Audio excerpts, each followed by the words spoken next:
Bathandekayo siyadibana njalo kuhlelo lwethu buza iBhayibhili likuphendule. Gama lami ngumfundisi Esindlovu. Inombolo zocingo 0718444196. Ngizaziphinda njalo ekucineni nxa ithuba livuma. Ngixhaswe ngabafundisi ababili, umfundisi uMpofu lo mfundisi uMpofu OP lo CK Mpofu. Bafundisi siyalamukela. Siyabonga mfundisi. Salibonani balaleli. Siyalamukela kuhlelo lwethu buza iBhayibhili likuphendule. Okhulumayo umfundisi uMpofu CK. Salibonani balaleli. Siyalamukela njalo kule iviki lapho esifunda khona ndawonye ilizwi likaThixo amaviki wonke. Sengathi uThixo angasibusisa. Okhulumayo umfundisi OP Mpofu. Siyabonga. Siyabonga balaleli, siyabonga bafundisi. Siqhubeka balaleli sikhuluma ngendaba yethu yokunqoba inkanuko zenyama. Sikhulume ngayo kwamaviki amabili asedlule, siyayiphinda njalo namhlanje bafundisi. Asingenene endabeni yethu. Sikhangela ukuthi nxa umuntu esenqobile uphila impilo enjani. Siyabonga. Sikhangela lapha izibonelo lapha ukuthi kambe kunganqotshwa njani. Ungakhangela eBhayibhilini kuJohane 3 ivesi 1 sisiya ku5. Sihlangana lenye indoda lapha eyayikhathazekile ngendaba esikhuluma ngayo la. Ungafunda lapha uhlangana lo ndoda okuthiwa nguNicodemus. Ngizafunda kakhulu uvesi 3 lo 5. uJesu uthi yena ngiqinisile ngithi kuwe ngaphandle kokuba umuntu azalwe ngokutsha angeke awubone umbuso kaNkulunkulu.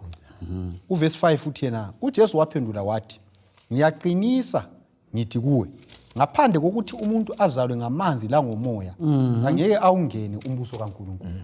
So lapha kulento ezimbalwa esizifundayo. Okwakuqala lokho sibuyela kundaba yechoice. Ukuthi uNicodemus akabanjwa ngamandla ukuthi abuye kuJesu. Wazihambela yedwa futhi ebusuku. So kutshengisela ukuthi indaba yokunqoba iqalisele kukhetheni, lekufiseni, lekuzinikeleni. Yikho lapho kule ndaba khona. Kufanele umuntu azinikele. Ungakhangela futhi lapha ekuzinikeleni lokhu sike sakhuluma indaba yokuzidinda. uNicodemus ngesikhathi sakhe kwakungathi kuyayangisa ukulandela uJesu emuntwini oyisikhulu kakhulu. So wazimisela ukuthi hayi la ndoba ngingehle ukuhamba emini kodwa ebusuku ngizakwenza njani? Ngizahamba. So kwesinye isikhathi indaba esikhuluma ngayo lapha eyokunqoba le idinga ukuthi uthathe inyathelo elingakwenza uhlekwe ngabangani bakho. Abangani bangakuhleka ukuthi ndoda suchiya into emnandi kangaka, ndoda suchiya isithutha ngombe suchiya into ekunika imali kangaka. Omunye wakhona kuyabe kukunika imali, onye wakhona kuyabe kumnandi ukuthokozisa. Ungawuyikhatshana mfundisi bona abathengisa isidakamizwa anti bayenza imali. Anti uyabona. Kodwa nxa umuntu onjalo sezwile ivangeli sekukhumbula ukuthi ngichiya into le ngizalamba. Kodwa wenza imali mfundisi ebulala abantu abaningi. Igazi labantu labana liphezulu ekhanda lakhe. Kunjalo. So indaba esikhuluma ngayo kumele ukhethe njalo kumele uzimisele ukuzidela. Kumele uzimisele futhi ukuthi uchiya into lezi kuyazwisa ubuhlungu. Kumele uzimisele ukuzwa ubuhlungu kodwa ubuhlungu lowo ngoba esikhatshana. Ngoba buyadlula. Oza kuthola ngemva kokuya kuJesu kunengi kakhulu kuqathaniswa lobuhlungu ongadlula phakathi kwabo. So uNicodemus wahamba kuJesu. So lawe kumele wenze inyathelo elokuya kuJesu. Ungakhathaleli ukuthi abangani bazathi, ungakhathaleli ukuthi ungadlula ebuhlungwini obunjani ukuchiya into ekuhluphayo. Esefike kuJesu ngale uJesu wamtshela ukuthi Nicodemus into edingakalayo emuntwini ukuthi umuntu azalwe ngokutsha. Imvelo liyana endala ozelo yikho khona kumele kwenziwe njani? Kumele kuguqulwe akumodifywa. Kuyatshintshwa i-complete change. Akula zokudala modify kwenzani?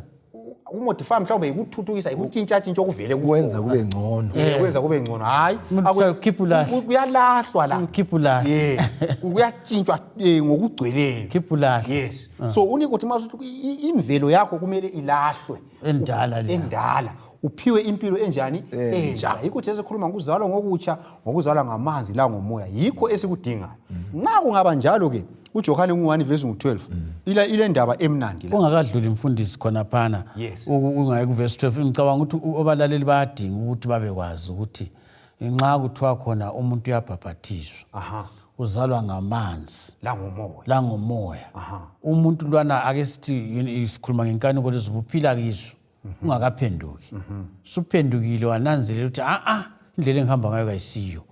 nxa ubhaphathizwa lapha nanti siyakucwilisa emanzini kanye okuveza ukuthi usufile empilweni endala njani impilo endala kumele isale lapha emanzini lana afana lengcwaba akufuziselo kwengcwaba nxa usuvuka lapha ususithi sengijiya impilo endala semphila kutsha kuKristu haleluya uKristu abe sekwamkelisa umoya ingcwele ukuthi ayikubhaphathizwa ngamanzi la ngomoya umoya ingcwele nguyesike sakhuluma ngayo ukuthi ulezithelo nxa usuyamkelisa umoya ingcwele suthela izithelo zokulunga okuthiwa isithelo sikamoya uGalatia 5 ngayo haleluya ubusudlulile siya ku chapter 1 uJohane ngenye ivesi enginika amandla le uverse 12 ithi yona ikanti labo bonke abamamukelayo lalabo abakholwayo ebizweni lakhe wabapha amandla okuba ngabantwana bakaNkulunkulu amandla sikhuluma ngendaba yamandla lapha abantu abaningi bahamba endaweni eziningi bedinga amandla kodwa lapha nanka amandla aphiwa ungabhadalanga lutho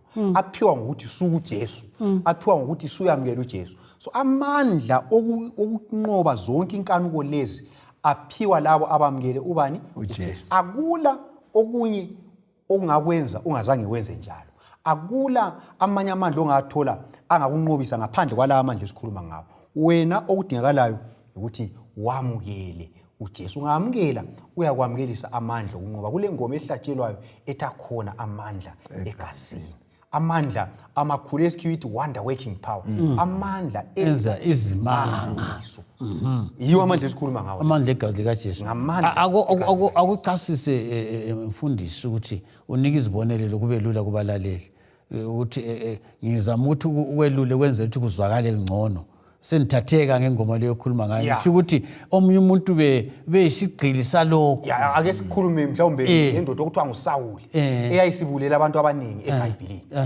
wahlangana lo Jesu impilo yakhe yaguquka kwaba le complete change kwaba le nguquko egcweleyo sithola uSawuli watshintshwa waba nguPaul kuthi eBhayibhelini lapha indoda yona leyana engumbulali yabhala incwadi ezingu14 eBhayibhelini yayisihambisa ijumayela ngoJesu ungakhuluma ngabantu eBhayibhelini mhlawumbe abanjengabo Manase wayengumthakathi waguquka laye ukhulume baningi oRahabi oMary Magdalene ukhulume ngabo baningi babefeba besenza into ezisabekayo kodwa ngenxa yamandla aleli gazi izimpilo zabo zaguqula akulandaba ukuthi uwenza izono eziningi okweminyaka emide eminingi onganani kodwa ungahlangana lo Jesu uyakunika amandla okunqoba konke siyabonga mfundisi siyabonga mfundisi ukubethelwa kanye loKristu sifunde encwadini yabaseGalatia ngo2 ivesi ngelika 20 ithi yona ke ngibethelwe kanye loKristu kakuseyimi ophilayo kodwa uKristu uphila kimi ukuphila engikuphila kathesi ngikuphila ngokukholwa indodana kaNkuluNkulu eyangithandayo yazinikela ngenxa yami ngibethelwe nxa sikhuluma ngokubethela ukubethela kuletha ubuhlungu singakhangela indaba yokubethelwa eyayisenziwa ngamaRoma uzananzelela ukuthi kwakuyindaba yokujezisa abantu ababe yizikliwe so ke nxa sebemjezisa ke bayambethela esigodweni babethele izandla babethele inyawo babethele esinye isandla ngapha esinye ngapha inyawo bazihlanganise ephila ukwenzela ukuthi ezwe ngoba nxa uphefumula phela unjalo uzama ukubhalansa ngezandla uzama ukubhalansa ngani ngenyawo kodwa ke nxa isisindo somzimba sesiletha ubuhlungu lapho kubethelwe khona ezandleni sesiletha ubuhlungu lapho kubethelwe khona ngaphi enyaweni so ke umpostoli Paul yena lo wayengumbulali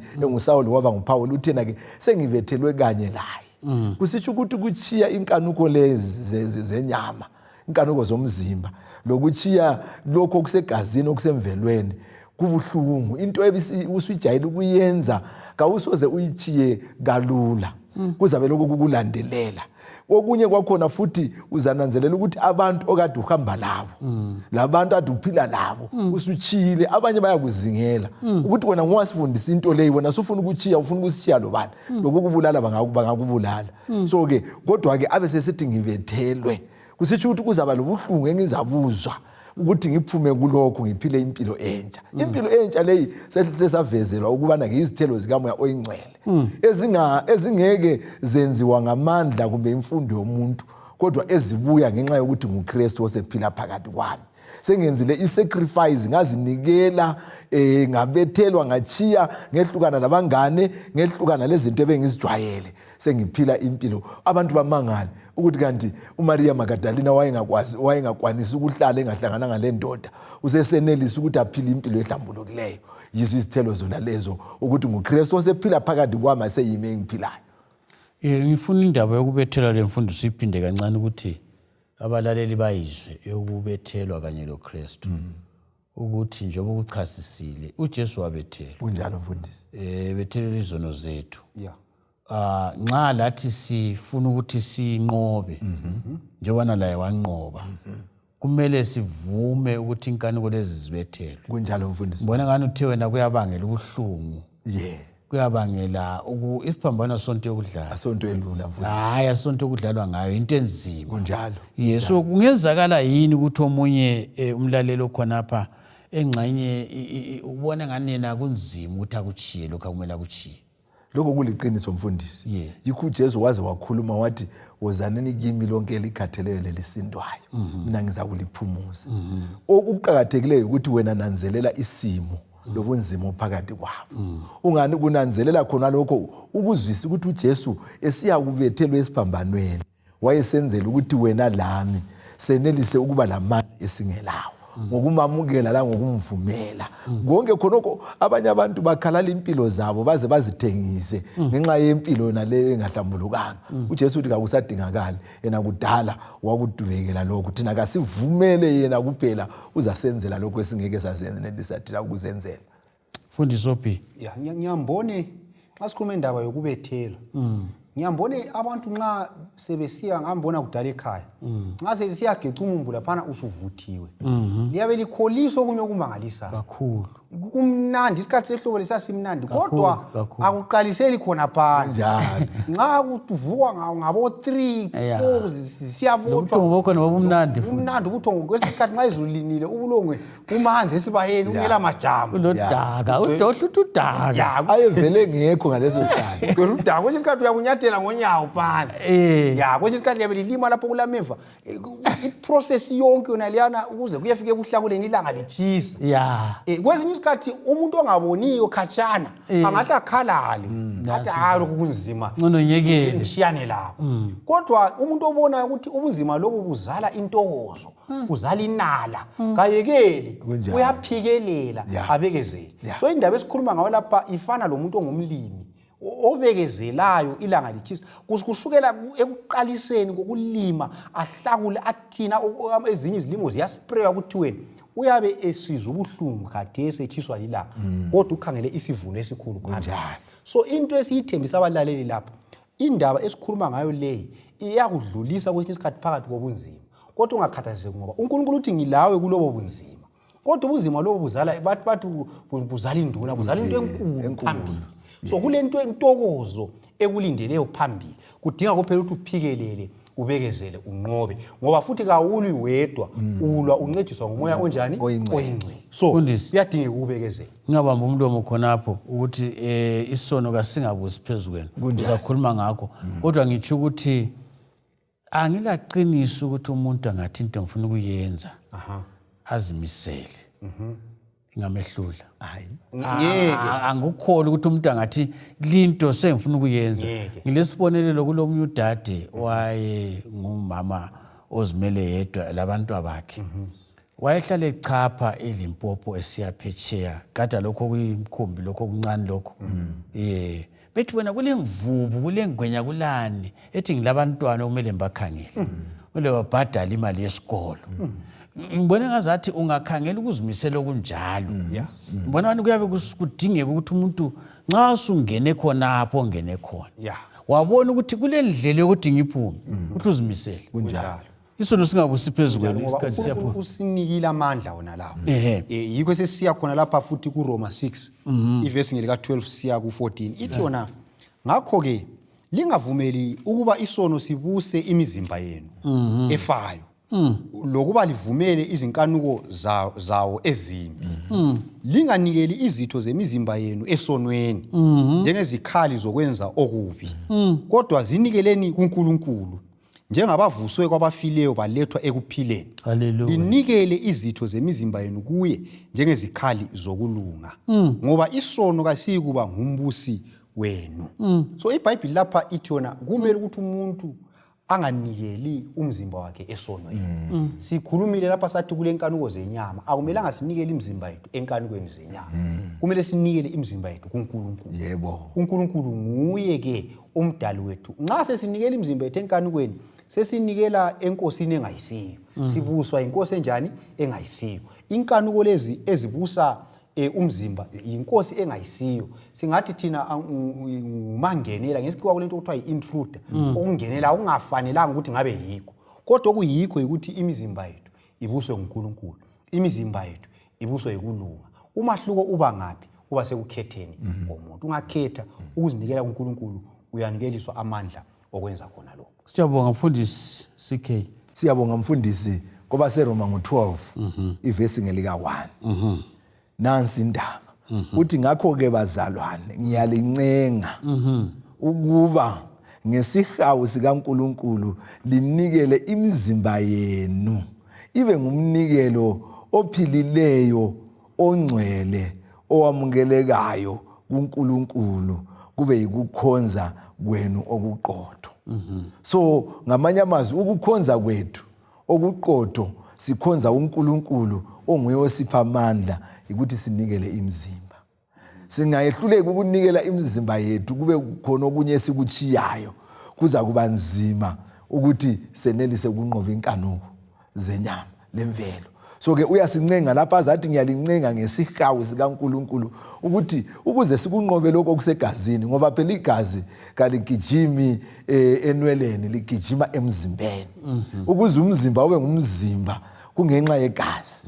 So ke ukuze sinqobe uyancenga lapho umpostoli Paul uyancenga uNkulunkulu ukuthi kasinikele imizimba yethu kube yiyo eqhakathekileyo esinikela, njengoba ke wathi sizidinde sinikele kuNkulunkulu zakwenelisa ukuthi sinqobe umfundisi wami. Siyabonga abafundisi. Ngicela mina lincedise umlaleli lapha ozibuzayo. Ikakhulu obaba angitsho ukuthi umama kabakho kodwa ngibona ngazathi ngathi ngikhuluma njengobaba.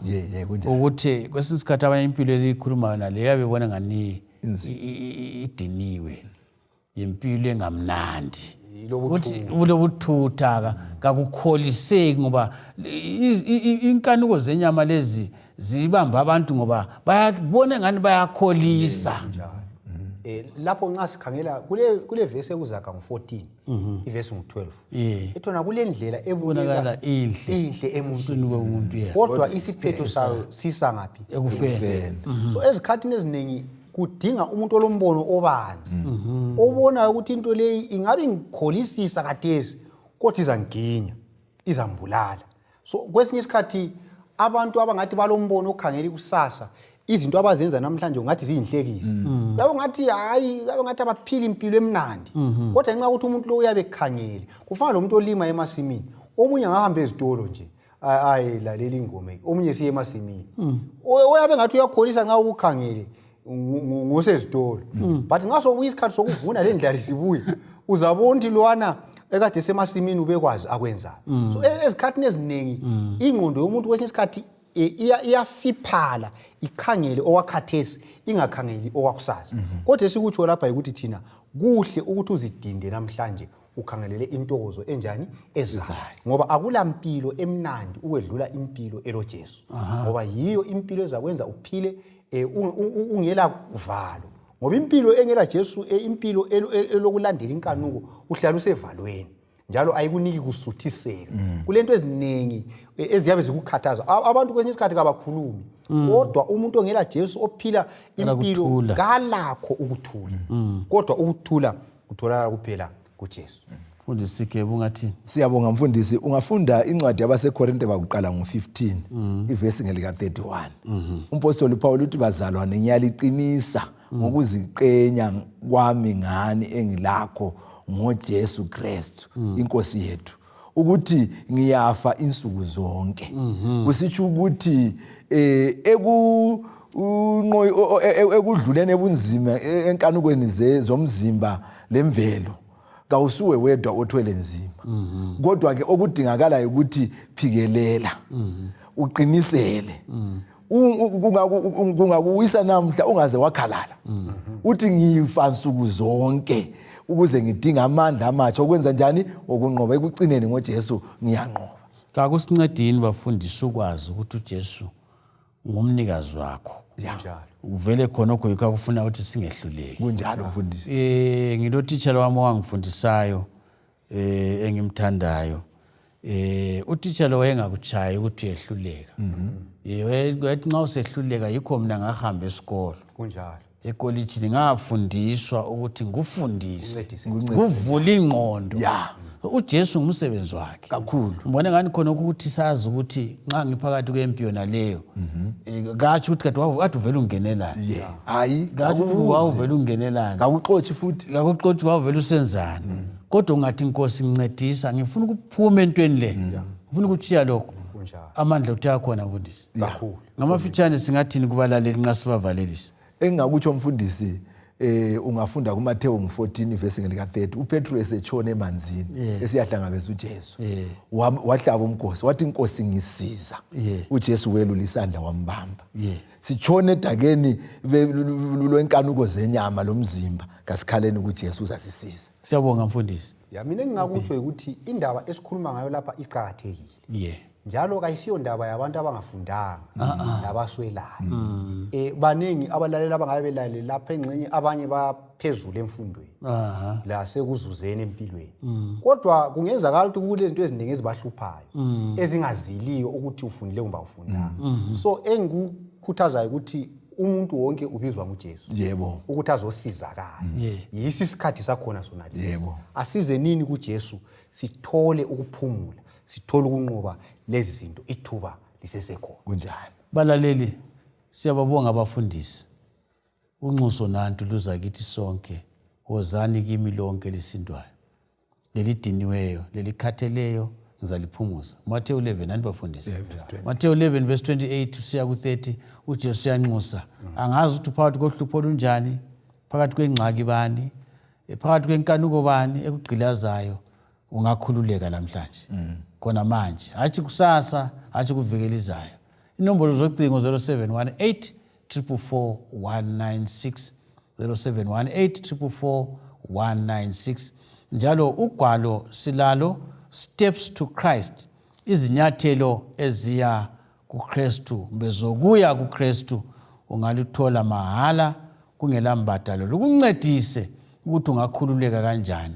Inkosi lomusa ikuphathise ikusize sifisa ukuthi uphile impilo egcweleyo, impilo emnandi, impilo yokukholwa, impilo eloJesu. Umlima libusise sidibane njalo kuvikelizayo ngesikhathi esifananayo endaweni efananayo. Siyabonga.